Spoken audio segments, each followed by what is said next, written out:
Mo ni chogo maduong e ma mo yu ka ya wude mondongo ni mono oriti. Bata mono no dia kale. Mo ogumbo gi werere manya ko chopo gi werere e dala ni ka ma Seme. Amolo e gumbo gi werere minya ki chopo ko kana gumbo ko re nyaso. Ko re no pio were ni ko nyengene kana ya ni mo ko no mi ni gumba. Ko re bele ko ni ka le gi ya wuti ani ne dala te ka no da ya wuti ani yo dongo gini pil to giburo wargi ma gumba to yeware yo nam koro nyango mago ma adopted mano yude guru to gi jari yo mabina simulated waria kor kasimori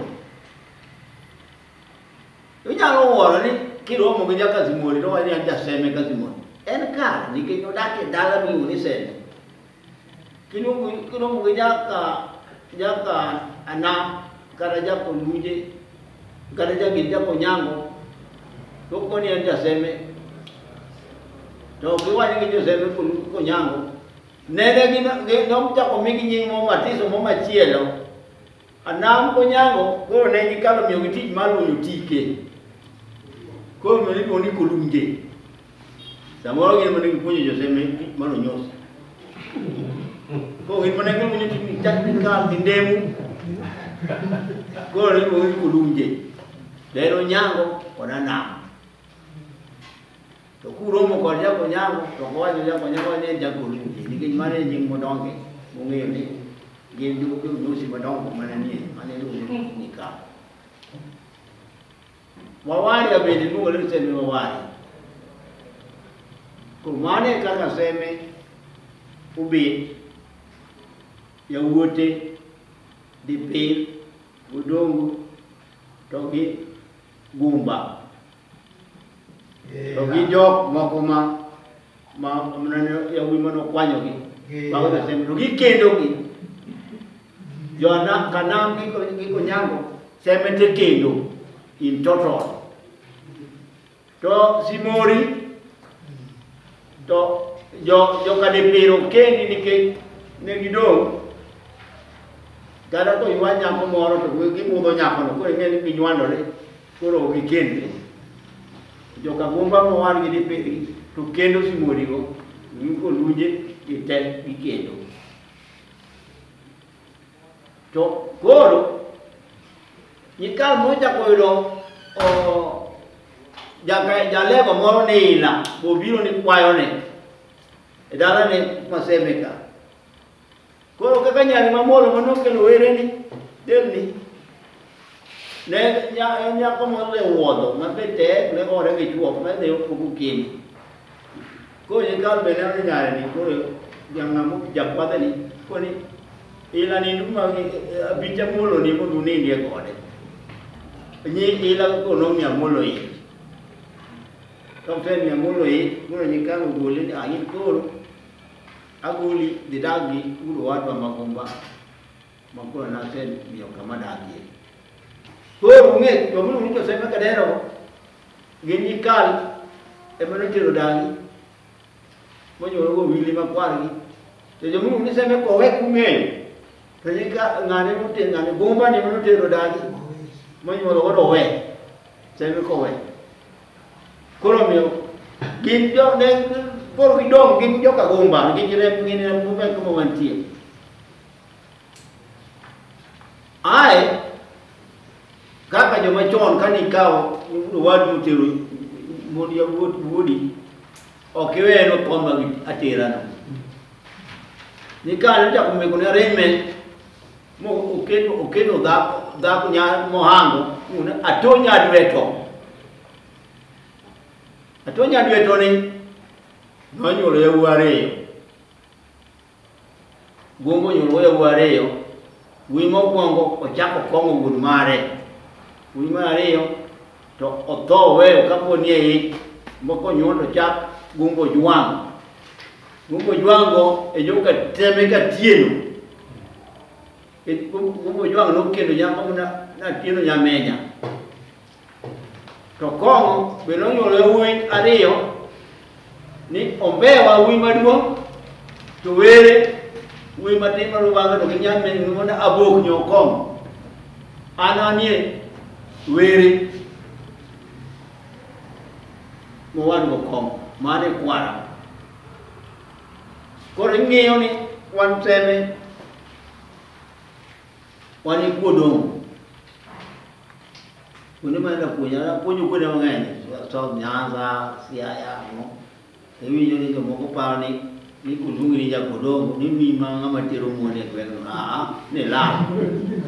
Mas aku pun ajak jago dong pada aku nak mau dengan bunga yang kuara kami. Kalau mana momeo wajar kan. Seme kan Seme udah deh. Kalau ni kalau mana yar Seme, ni kalau yar Seme. Kan kalau ya Seme, dah koro itu orang bila, pilih yang ini lah orang bila. Koro yang ud Seme mah ada orang chief ni di pilih, ni yang guru kami. Emang ni koro bila ni, di mana ni wangi orang semu, ni mak, mana mak apa pilih. Ayah bukan tak kor kagu ti, guru kan di pilih. Emang ni Ibu perlu jago kan, ibu ni dulu butuh. Kan ni perlu jago dah wasu udonjo. Dulu ni apa saya malu, udara ulalu, igemku. Ni udara ulalu, tu na bongo mian yang udara diri tu Nyakach semete. Dulu ke diri tu agak nganan. Mai bangin apa? Dah wasu udonjo. Ai kor chife, ma wasung. Ko na yero wadegu, yero nyanganga, yero noi, yero kife mange. Kase mena location na chia. Bange angaru meche, bange kakoro ne koro semo se yaro ne, mano se ruuru. Kori paro Seme pero location na re. Pa daparu ni jodoh ngamaka chon, dur centro Nyanza. Nene ni chifa chala.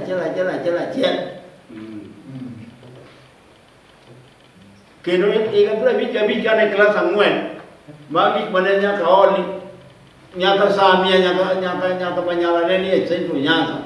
Aja pemangkan itu kuar masami. Mama ngari kamanyon Nyakach. Piun menyalakan. Simi no tiene kaca. Ginge. Kor no bar Seme. Kakor nyusi ruhu. Kose bar Seme kan Nindo no gol mo ni ruhu ni no go hingga pensin umbeo. Mano dire ako. No jaku duo.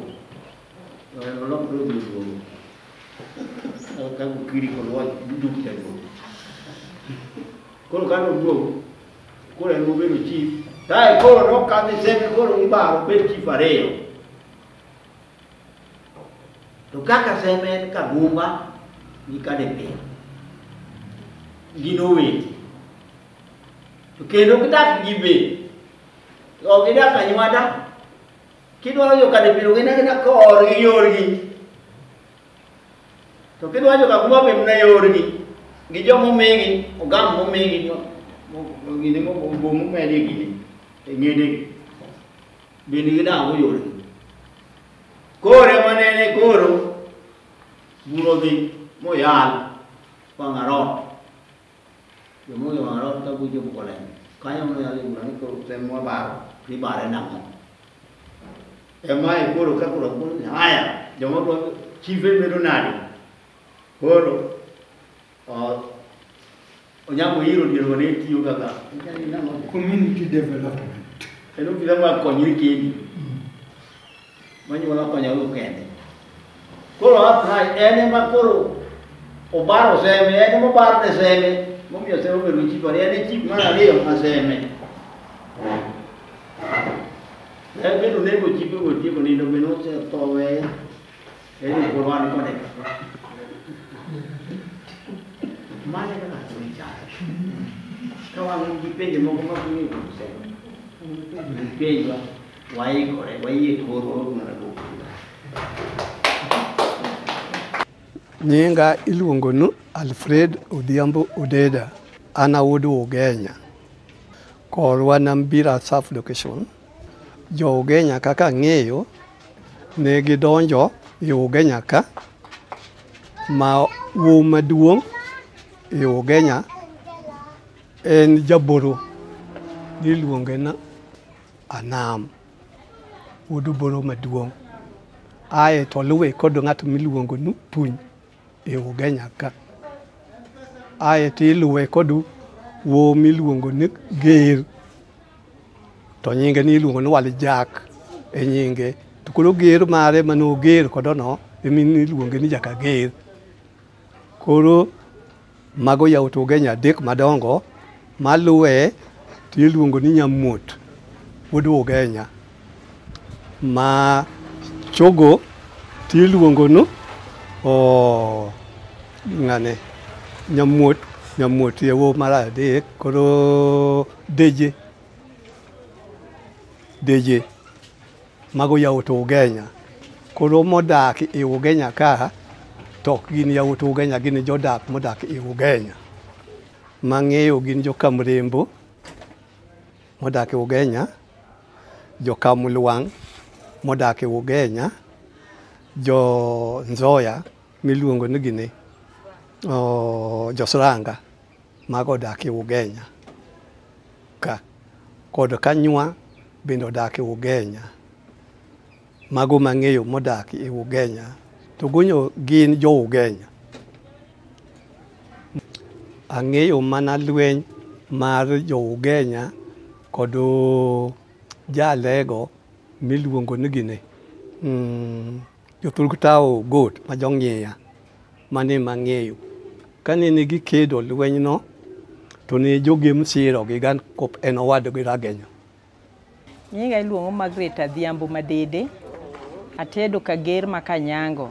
An nyaka Mrimbo Swandhe mowuok Port Nyadorra.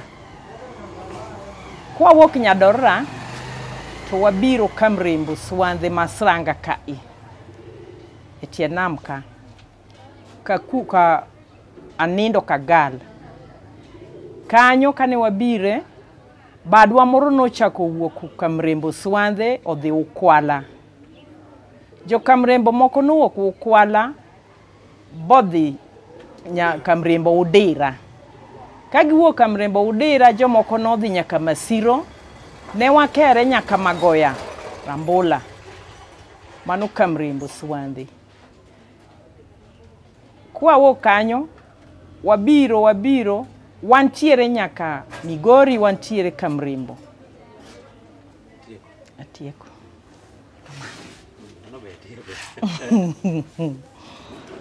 Alwa chako kama jaduong' moro miluongo ni Nelson Mandela nowacho weche moko ariyo madwaro chakgo. Nowacho niya, ni ka idwa mulo chuny jomoko to wuo kodgi gi dho min-gi. Kidwa mulo chunygi to wuo kodgi gi dho min-gi. Kendo chako wacho ni kidwaro loso gi jomoko mondo giwinj gima iwacho to wach kodgi gi dhok ma giwinjo. Ka jogi nowuok Got Ramogi ka giwuotho, to kane gibiro mwalo kuno nikech joluo nohero luwo dho nam, to ne gineno iro moro kawuok piny e dho nam. Koro jogi ne biro kaluwo irono. To ka gichopo kanyo to giyudo oganda moro matin miluongo ni Kobunga.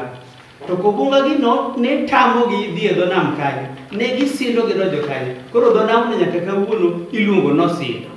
Koro nyikwa omiyagi nowuotho mobiro malo kamoro miluongo ni Thurmony, ma sama wawuoyeni iluongo ni Madiani. Magidak kanyo. Kaka ng'eyo, omiya Ramul notho kama iluongo ni Madiani no, moike kanyo. Koro bang'e to Dilango Wila joparo ni gidogi gidhi gidware e wudu ne kwargi wadgi wuongi mane iluongo ni Wango, mane giwerego ka gia Got Ramogi. Koro Wango ni nowuotho mochopo kama iluongo ni Butere. Koro jogi paro ni gidhi gidware owadgi wuongi cha ka bende giyude. Koro gichako wuoth mos ka gidok mondo gidhi gidwaro wang'. Iwachonwa ni sama ne giwuotho ni omiya ng'ane odhiriany notho e yo kanyo. Koro Owila gidhi lang'o wadgi ema nochopo butere ma giyudo wang'. To giyudo wang' ka wang' was almost assimilated. Koro osekawo dialect mar Joka. Koro Dhaura lisimuka nyithi Owila gi oro nyithi wang' nikech ne yath gimoro chwa moro chiek e Dhaura kanyo ni dhi porna chwacha mondo ikelna. Koro ka nyithindo giidho nyaka dho chwa moliere Dhaura to nyithi Owila gi oyiengo ang'o? Yiego yadhno ma nyathi wang' olwar e pi ma nyathini otho. Koro gini owang'o i wang'.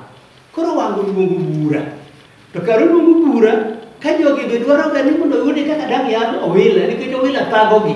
Jo surrounding be koro oromo. Gipedhogi to gimayogi koda nyaka moro. Koro bura ni kichako ni dwa yal mondo owach kaka gino timre to Owila odagi. Okoni en mago gi Uyoma ma ok onyal donje. Mago tuk nyithindo. En gi nyithindo ok otim nadi ok oyal. To joka Owila gi ka koro wach ni osebedo matek, koro gino ni ka koro ji ok dagi, koro giduogo chien. Koro giduogo magiwuotho magichopo Alego Kobare. Sama wuoyo kodi ni jomong'eyo kidhi Alego Kobare idhi yudo skul mondike ni skul Uyoma kata yawo Uyoma. Sani up to secondary school. Kae kama ne gidakie. Chi Owila maduong' ne onyuologo yawuoyi ariyo. Wuoyi maduong' iluongo ni Molo Ng'ong'o kendo en ng'ama ratego kabisa e Uyoma kocha. Wuode mar ariyo iluongo ni Okelo. And mago yawuote ariyo to dhako maduong'. Dhako mar ariyo mar Owila iluongo ni Amolo. Amolo ni en nyar le. To Amolo nyale ni onyuolo ne Owila yawuoyi ariyo. Wuode maduong' iluongo ni Ojal, masani iluongo ni Kabudha. Wuode mar ariyo iluongo ni Onege, masani en Katwero. Kano ka koro Owila tho to chieng' ma wuod Ajore ma wuod Dilang otero adeka. Kosetero adeka to dak go moromo. To joluo nong'eyo ni kidak gi chi wadu for some time kata gi kisetero dhako moro to koro ikelo ni nyako moro matim nadi ma koro luongo ni chiege. And therefore adeka nokelo ni ochieng' nyalego kogelo miluongo na Anyango. Koro Anyango ni ema nene onyuolo nochieng' yawuoyi ji adek. Kae monyuolie wuoyi miluongo ni Okwiri to anyuol gi nyiri ariyo. Wuoyi miluongo ni Okwiri ni kosenyuolgi kama to kendo Anyango ochieng' okethore. Bas Anyango we uchieng' ma Anyango dhi dwaro ria odhi tedo kama chielo. Koro kosetedo kama chielo to owe kosenyuolo Okwiri gi nyiri ariyo. Jokichwago luongo wano nokal giri oko nikech mir dawa nobiro gi ich. Koro kora ijno ne mar Okwiri, kora ijno ne mar ng'ama nadi onge ng'ama ong'eyo. Tar mar ok dwa thaga nikech onge ng'ama ong'eyo wuongi. Wuoru en mana mamiru osiemo ni ne mane wuoru ming'eyo. Kane jok Owila gi osea Kobare to Owila gidhi lang'o wadgi mane osea konika gibiro nyaka kama iluongo ni Got Ng'iya. To Owila ochung' e Got Ng'iya to pod gidowinjo ka chieng' machopo kacha e Got Ng'iya kanyo koni kichung'ie tinyalo neno Got Naya to be inyalo neno kama iluongo ni Thurmuony miluongo ni Madianyno. Owila koni ka chieng' machopo kanyo to kanyo mona timo ang'o ema wanagoye dala. Tiwachonwa ni Owila notho ka. Jomoko wacho ni Owila notho e Got Ng'iya ka moike kanyo. Jomoko be wacho ni Owila nodok motho Kobare. But what is important ni Owila to ok nochopo kucha.